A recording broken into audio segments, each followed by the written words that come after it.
Charles Bartow enseñó predicación en Princeton, en el seminario de Princeton. Ha visto la predicación como la tinta trasladada o convertida en sangre. Así que como predicadores nosotros nos convertimos en la palabra hecha vida. Para la revista de 2006 de Christianity Today, el pastor Piper escribió un artículo denominado Los jóvenes reformados. El calvinismo está haciendo un retorno en las iglesias y las iglesias están siendo impactadas.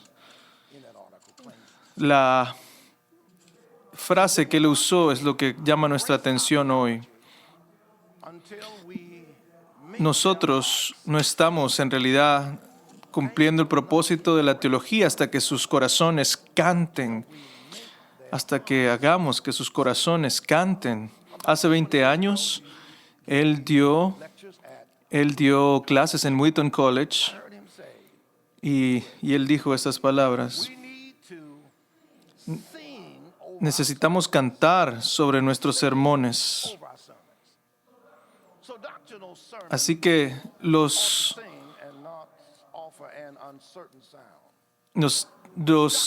la predicación doctrinal ha de cantar. Hay barricadas y barreras también entre cantar y predicar, al punto en el cual nosotros fallamos cantar y danzar en nuestras ofrendas de doctrinas. Y hay un poco de incipiente intelectualismo en la atmósfera en la iglesia hoy en día que sirve como una antítesis de la libertad de la predicación.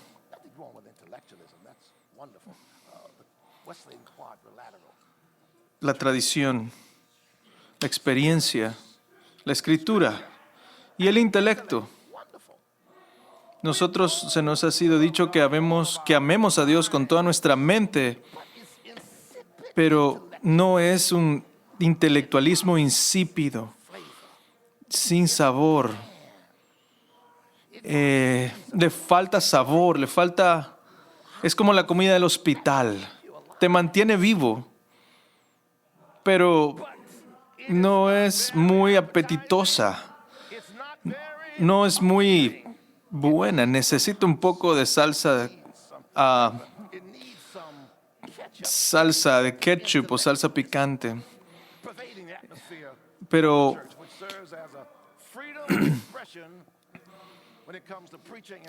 necesitamos proveer una atmósfera donde tenemos libertad en la predicación. Pablo tornó sus prisiones en púlpitos y plataformas para el Evangelio. Y nosotros estamos tornando nuestros púlpitos en prisiones. Y yo me imagino sentado a la par de Pablo en su prisión. Y una vez que se convertían, le decían algo y evangelizarles.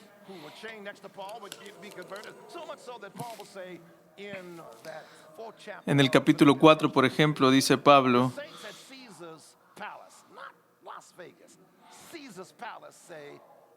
la gente del palacio dice, hola, nuestros púlpitos no deben ser tornados en prisiones o intelectualismo insípido que sirve como una antítesis de la predicación. Y por eso hay algunos elementos que sirven ahora como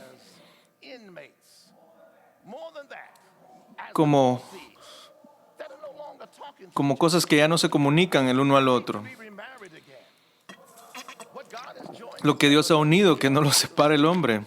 Hay elementos que necesitan estar juntos en la predicación. La mente y el corazón separados, no más hablándose el uno al otro. Jesús dijo en Mateo 22:37,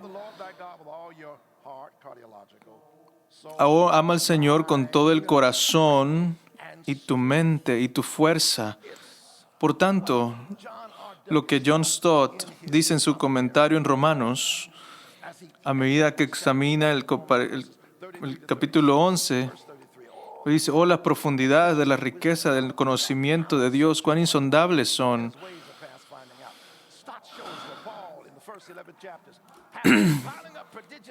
Y Pablo ha estado predicando doctrina, la antropología, la doctrina del hombre, la soteriología, la doctrina de la salvación, la justificación, la doctrina de la justicia de Dios, la doctrina del Espíritu Santo y moviéndose, la soberanía de Dios y todo eso.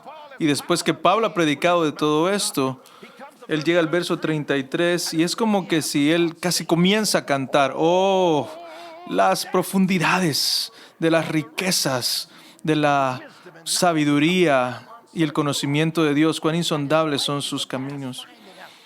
Él tiene que empezar a cantar su teología. Y el Dr. Piper dice, no hemos hecho teología hasta que hagamos que sus corazones canten. La parte del corazón y la parte de la mente deben estar juntas. Temo a veces que el Dr. Stott habla acerca de que es que yo creo que yo decía, espero que esto no fuera así, pero muchas veces es así en nuestra predicación, una diferencia entre lo teológico y lo devocional. Así que podemos tener predicación teológica que no es devocional, que tiene entendimiento pero no pasión. Y aún así podemos tener predicación devocional que no tiene teología, llena de pasión, llena de emoción, pero no teología. No es la una o la otra, es ambas. Así que viene el tiempo donde haces un gran trabajo exegéticamente, trabajando en Romanos 1 hasta el 11, pero cuando llegas al 33 tienes que cantar, las profundidades de la riqueza, cuán insondables son sus juicios. Ustedes van a predicar a congregaciones quienes no tienen deseo por lo intelectual. Todo quieren corazón. Ellos es como una congregación que se les han sido decapitados. Hazme sentir bien. Enciéndeme espiritualmente. Y puede ser que tú seas ese tipo de predicador. Pero tienes que... Y te has convencido de que tienes que lidiar con las emociones si quieres mover a la congregación, pero por otro lado está la otra congregación que solo es de la cabeza para arriba. Yo no quiero sentir nada. Yo solo quiero pensar. Yo solo quiero tener las cavernas de mi cerebro expandidas, y predicas de la cabeza para arriba, pero no piensas y no sientes. Y cuando piensas acerca de lo grande que es Dios, cuando la gloria de Dios estaba en el templo, aún los postes del templo se movieron. Y ellos no experimentan la salvación, pero responden a la presencia de Dios. Así que ahí está lo cardiológico y lo devocional, casados. La enseñanza y la pasión necesitan ser reunidos, porque algo pasa que no podemos explicar en la predicación. Es como un misterio. Juan Calvino creía, como todos los otros reformadores, que cuando Jesús dijo en Lucas 10, cuando tú hablas, yo estoy hablando. Calvino creía eso. Y creía que cuando la palabra de Dios es predicada, el Cristo de la palabra está siendo exaltado. Pero Calvino quería ser bien intencional al decir, es la Es el testimonio interno del Espíritu que certifica la predicación. Es cuando el Espíritu está ahí. Eso es después de que tú has estado involucrado en el Espíritu en tu estudio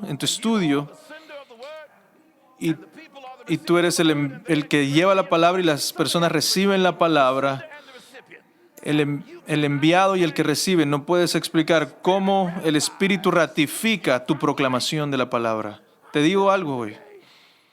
Necesitamos reunir el Espíritu y la palabra juntos otra vez. Eso es lo que Martin Lloyd-Jones estaba tratando de decirnos. Él da esta metáfora extraña pero maravillosa. Mi mamá me dijo esto muchas veces. Le sacas la leche a una vaca y sacas la leche y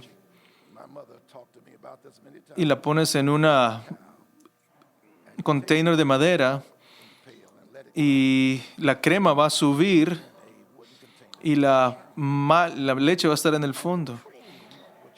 No has añadido nada y entonces tienes crema. Lo único que he hecho es... Y cuando tú haces lo mismo con el Espíritu, tú no estás ayudando. Es algo que no puedes explicar, pero el Espíritu viene y cambia nuestra predicación en lugares que no podemos entender cómo sucede en realidad. Mi padre dijo que conocer a Cristo es conocer sus beneficios. Eso es conocer sus atributos y sus características. Pero también conocer al Espíritu Santo es conocer sus beneficios y sus características. Así que, aunque Él no esté mencionado en el texto, Él está ahí. En el libro de los Hechos. Pero Dios...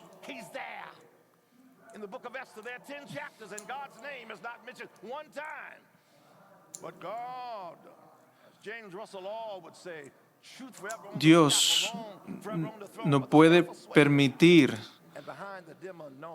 que el maligno lleve sus intenciones malignas, porque entonces no habría remanente. Y si no habría remanente de Judá, no habría Jesús. Así que Dios protege su palabra, aunque su nombre no esté mencionado ahí. Yo creo que el Espíritu Santo no solo está presente cuando es mencionado explícitamente. No puedes dicotomizar la Trinidad. No puedes disectar la Trinidad y separar al Padre, el Hijo y el Espíritu Santo. Es la íntima unión entre los tres en todo momento cuando Dios se mueve. Es lo que Jonathan Edwards diría en sus escritos.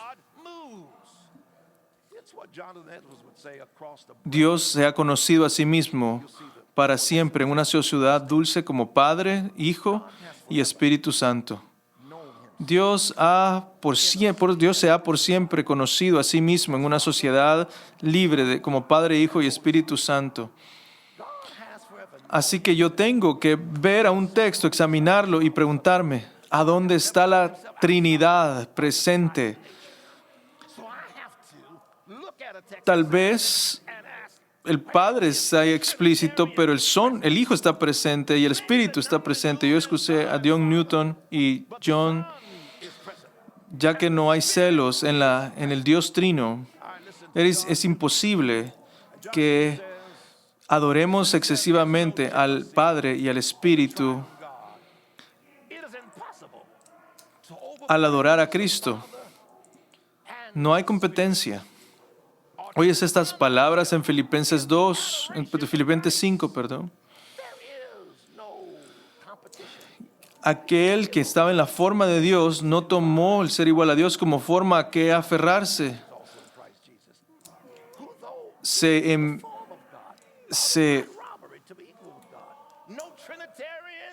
desvació a sí mismo, pero ahora Dios, quien dejó su trono en gloria, aquel que vino a serse humillado, vino a ser exaltado y darle un nombre que es sobre todo nombre, y para que en el nombre de Jesús toda rodilla se doble y que proclame que Jesús es el Señor para la gloria de Dios el Padre.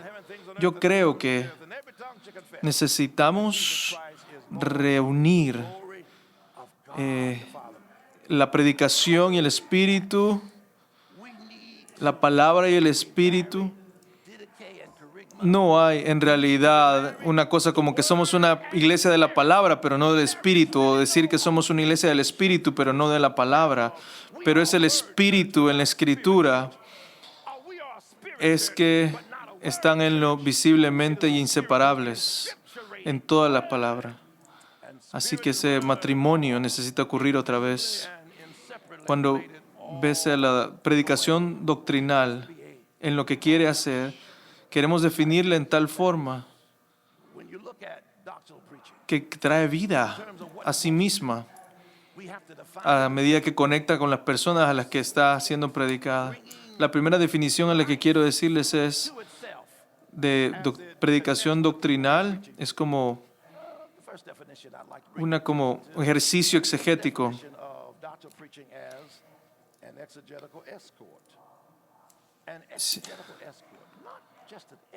Es ejercicio exegético.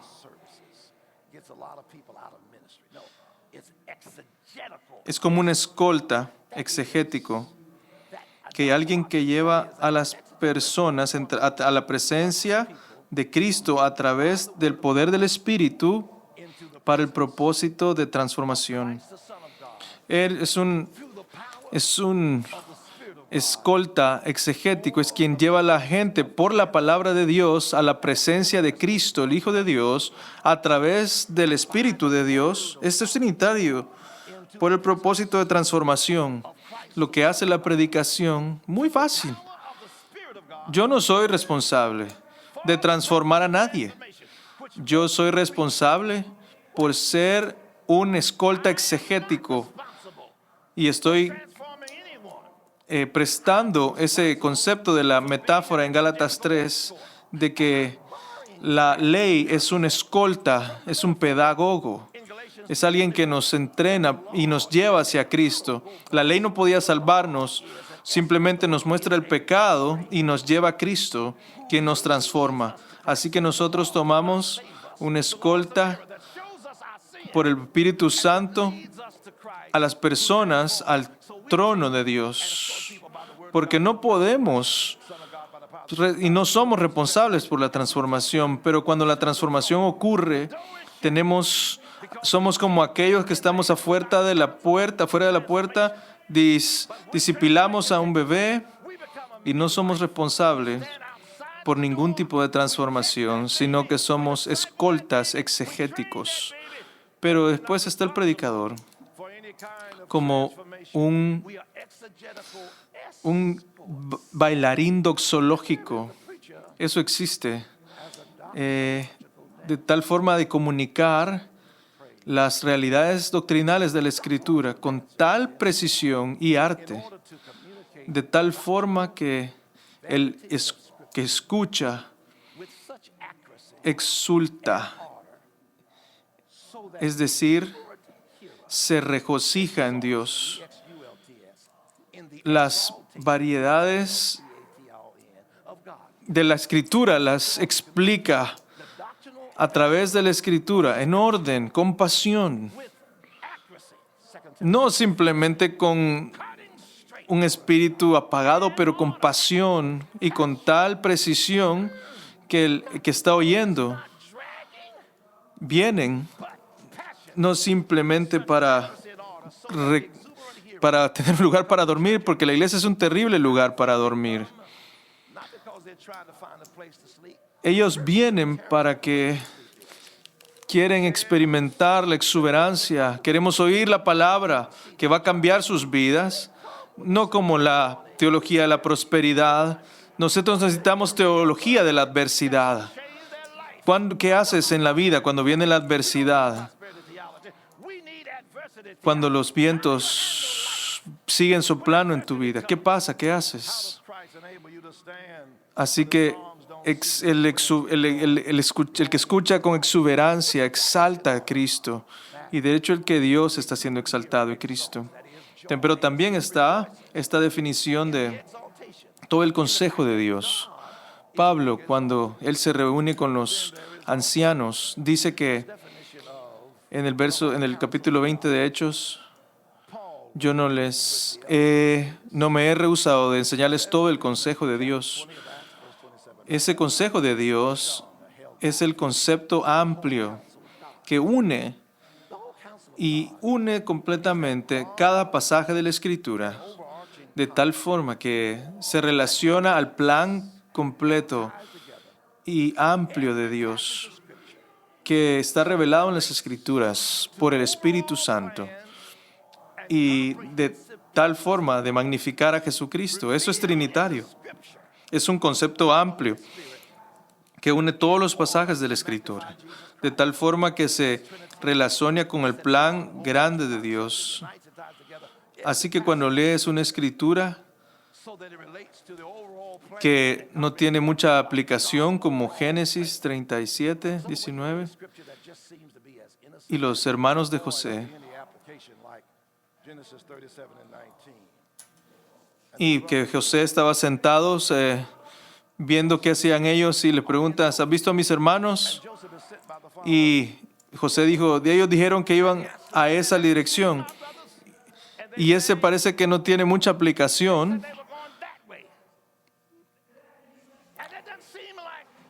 pero lo que ese pasaje que nos dice es que esa dirección era Egipto y él recibió la revelación de Dios para que el pueblo de Dios viniera a Egipto y no se murieran de hambre, y para que naciera José y para que David naciera. Yo debo ver un texto, qué es lo que el plan de Dios grande en ese texto para el mundo, el propósito grande de Dios revelado en las Escrituras por el Espíritu Santo, que el Espíritu Santo en realidad reveló la intención divina de tal forma que su propósito es el gran revelador. Y aunque no lo veamos, hay en esa palabra, en esas genealogías, en todos estos pasajes, en Levíticos, en todas estas historias, Dios está tratando de decir algo a nosotros, que toda la Escritura fue dada por la inspiración de Dios y que la gente de Dios de tal forma pueda ser perfeccionada para toda buena obra. Segunda de Timoteo 3, 16 al 17. Pero está Cristo de tal forma que Él pueda ser magnificado. Esa es lo más importante, porque en última instancia todo apunta a Jesús. Y Jesús diría en Lucas 22, todas esas cosas que fueron escritas de mí, acerca de mí,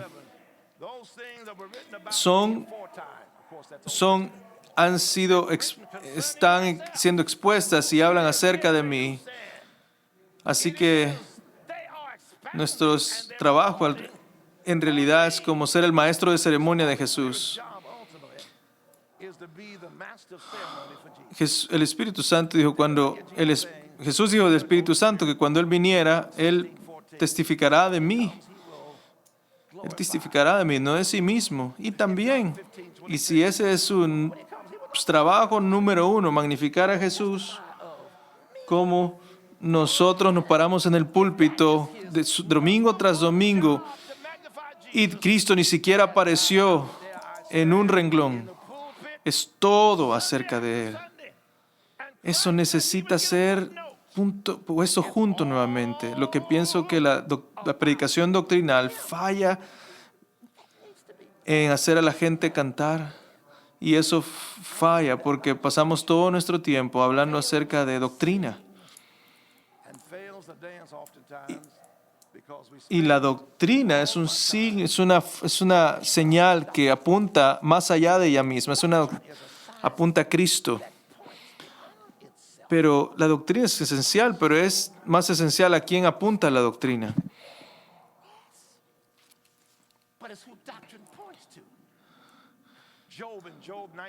Job dijo, no quiere hablar de su redención, pero él quiere hablar de su Redentor. Dice, yo sé que mi Redentor vive. A él lo veré en mi propia carne. Él quiere hablar acerca del Redentor, no solo acerca de la redención.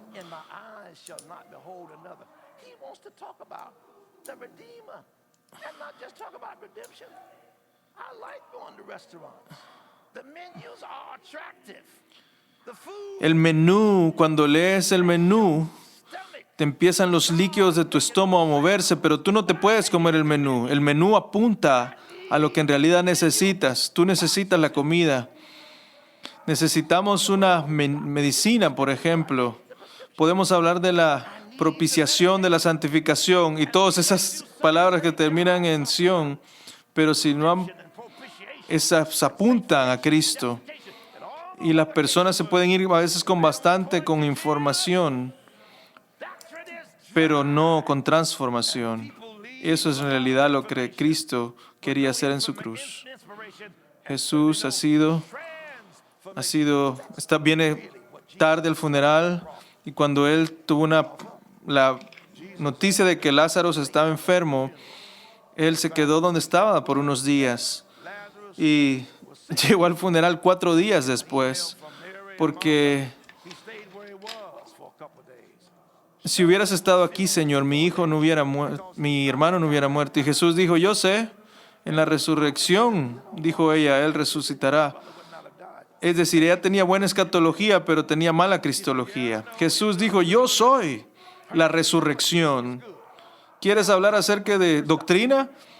La doctrina está personificada aquí. Yo soy la resurrección y la vida. Si una persona cree en mí, no morirá, sino que vivirá eternamente. No te preocupes acerca del que va a vencer. El que vence está aquí. En otros casos está Pilato, que él decía, él quería hablar acerca de la filosofía, de la verdad filosófica, y pregunta esto en Juan 18 y le dice, ¿qué es la verdad? Y aquí está la verdad enfrente de él. Aquel que dijo en Juan 14, yo soy el camino, la verdad y la vida. Nadie viene al Padre sino a través de mí.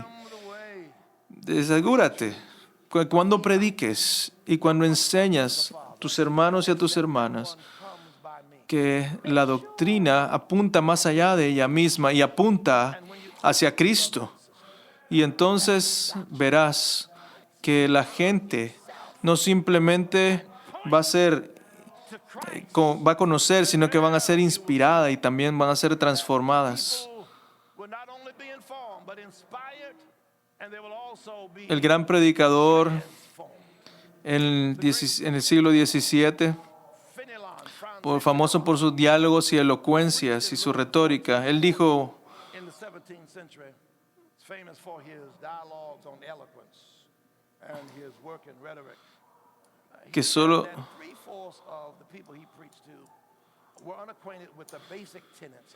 que muy pocas personas simplemente reciben la doctrina. Agustino, quien escribió la doctrina cristiana, enseñando 4 libros, los primeros 3 libros son acerca de hermenéutica, la interpretación del texto. ¿Qué decir en cuanto a lo que el texto dice? El último libro habla acerca de la homilética. ¿Cómo decir lo que vas a decir? Y eso es crucial, porque el raciocinio para muchos ahora es que quieren aprender cómo predicar homilética, porque estamos más interesados en estilo que lo que estamos en sustancia. Que No te preocupes acerca del estilo, pero enfócate en la sustancia. Y no estoy diciendo que la retórica y estilo no son importantes. Claro que son importantes. Pero puedes decir grandes cosas y poner a todos a dormir porque lo estás diciendo de una forma tan aburrida. Pero entusiasmo en Dios. Eso es lo que está esta palabra.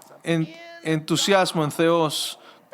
¿Cómo puede ser aburrido cuando estoy hablando acerca de Dios? Y por tanto, Agustín diría en su libro Doctrina Cristiana, cuando predico, cuando la gente llora y no cuando aplauden, porque él reconoce que algo ha llegado a lo profundo de su alma, ha tocado su mente y ha movido su corazón de tal forma que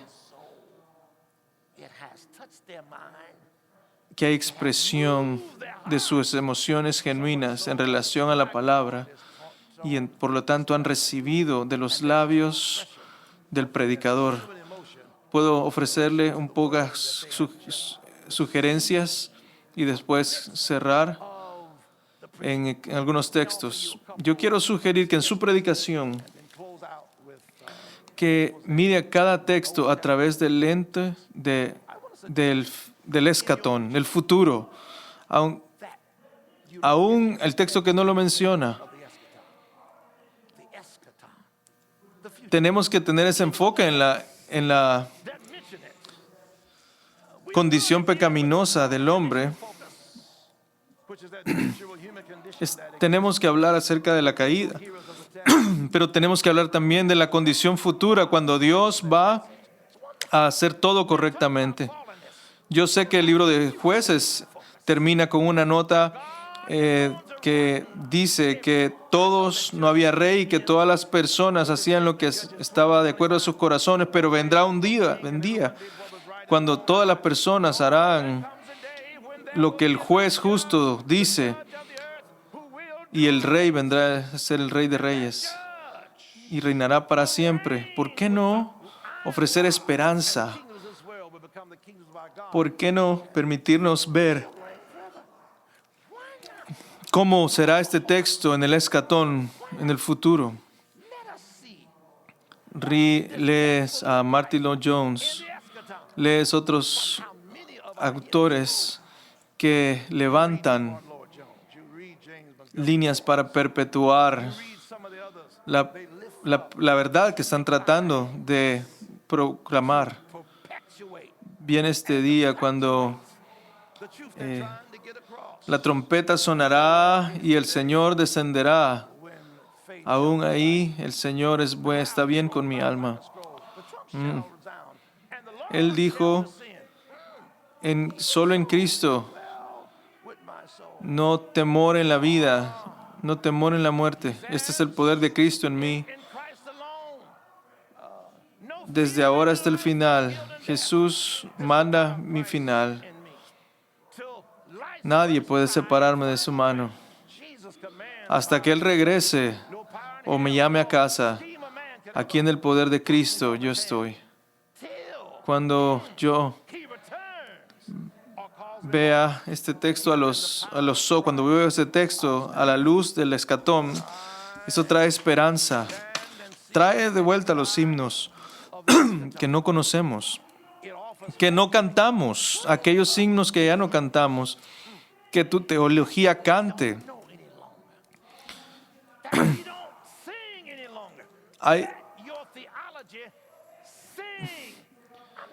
Hay canciones que ni siquiera deberían de estar permitidas en tu iglesia. Así que como pastor tienes que ir a los ensayos de tu coro y límpialos. Antes de que necesita nuevamente haber un énfasis en himnos que enseñan teología sólida. Y después esa gran palabra de Sam King tiene un libro denominado El Dios que baila, en el cual él articula el hecho de que Dios puede bailar. En otras palabras, Dios es un Dios de gozo. Nosotros no predicamos, no nos bautizamos como que hemos sido bautizados en vinagre, sino que la salvación no es una carga, es una bendición. Predicar es un gozo, no es un trabajo. Como tienes que llegar al punto como Pedro y Juan, en el que no podemos parar de hablar las cosas que hemos visto y oído. Así que hemos visto demasiado y oído demasiado, por lo tanto tenemos que hablar lo que hemos visto y lo que tenemos y lo que hemos oído. Así que yo quiero sugerirle que escucha a Alistair Begg. Él dice que la teología es aquello que fomenta la doxología. Todo es para doxología. Todo lo que hacemos es para la gloria de Dios. Después, mi amado santo, cuando nosotros lleguemos al santo, no habrá predicadores, sino que tienes que unirte al coro en el cielo. Toda la predicación debe ser doxológica, del punto de vista que comunica las verdades con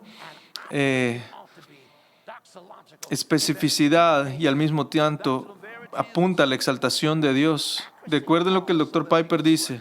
Tenemos que hacer que nuestra teología cante si ellos van a abrazar nuestra teología. La predicación debe de ser un romance, no una rutina. Ese es, ya llegó mi tiempo de predicar o no. Has tenido un romance con ese texto toda la semana. Estoy enamorado con lo que Dios me ha llamado a hacer. Ya sea enseñando o enseñando, cualquiera que sea tu ministerio. Tienes que hacer una decisión. De hecho, tienes que casar estos dos juntos, la tecnología y la imaginación. A veces dependemos mucho en la tecnología, pero cuando yo crecí no teníamos todas estas cosas. El predicador se paraba y usaba su mente como una cámara, de tal forma que el oyente podía casi ver lo que él estaba diciendo. Predica de tal forma que la gente pueda ver lo que estás diciendo. Dios, muéstranos al Padre, dijo Tomás, y estaremos satisfechos. Y Jesús le dijo, ¿quieres algo visual? Cuando me has visto al Padre. Yo soy la parábola del Padre. Yo soy el Hijo del Padre. Yo soy la imagen misma del Padre. El Padre es Dios sin piel y yo soy Dios con piel.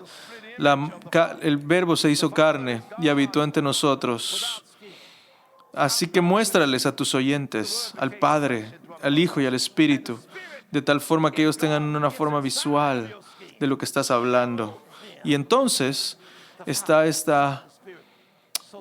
este otro punto del testimonio personal. No te estás predicando a ti mismo, pero la gente quiere oír un poco más de que Daniel escapó de los leones, pero ellos quieren saber si tú has estado en el foso de los leones y cómo te sacó Dios. ¿Cuál es tu testimonio?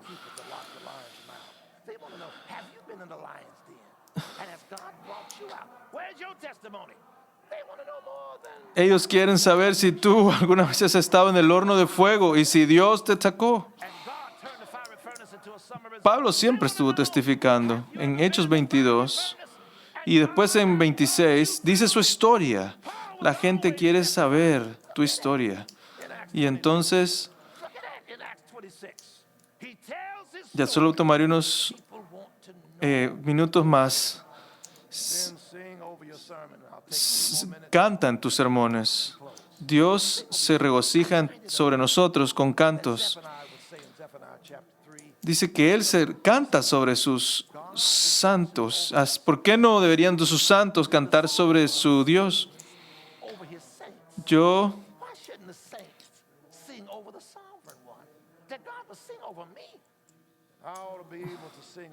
Cristo nos muestra cómo hacer esto. Va a sus discípulos y les dije, ¿qué es lo que están hablando? Y ellos le dijeron, tú debes ser un extraño en esto, ¿no sabes lo que pasó? ¿Qué cosas han pasado? Es el único que sabe lo que ha pasado, pero no les va a decir a ellos. Porque 7 millas aproximadamente, él pudo haber dicho, miren aquí, ve, aquí están mis cicatrices. No, no estamos llamados a simplemente darles las cosas tan fáciles, sino que a través de trabajo tienen que llegar a la verdad. Ellos le dijeron, un profeta poderoso en palabra fue crucificado. Y Jesús tomó el tiempo para decirles, oh, ustedes insensatos, no debería haber el Cristo sufrido y después, dice la palabra, levantarse de entre los muertos, y para mostrarles cómo todas estas cosas hablaban de sí mismo. Ellos lo llaman a la mesa. Y entonces Jesús, quien era el invitado, entonces se convierte en el invitador y partió el pan. Y cuando él desapareció de sus ojos, entonces ellos dijeron, ¿no ardían nuestros corazones mientras nos abría las Escrituras? Y se levantaron y fueron a los de Jerusalén. Y yo les quiero decir que ellos aprendieron, que sus ojos fueron abiertos. ¿Qué quiero sugerirles esta tarde? Es que sus corazones estaban en fuego. Quiero sugerirles que no podían dormir porque tuvieron que caminar otras 7 millas para decirles a los discípulos que el Señor ha resucitado hoy. Después el pasaje dice que cuando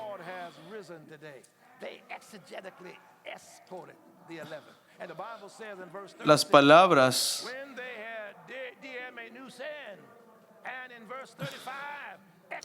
Él apareció, dice. Cuando tú dices lo que Él hizo, cuando tú dices lo que Él dice, Jesús en realidad aparece.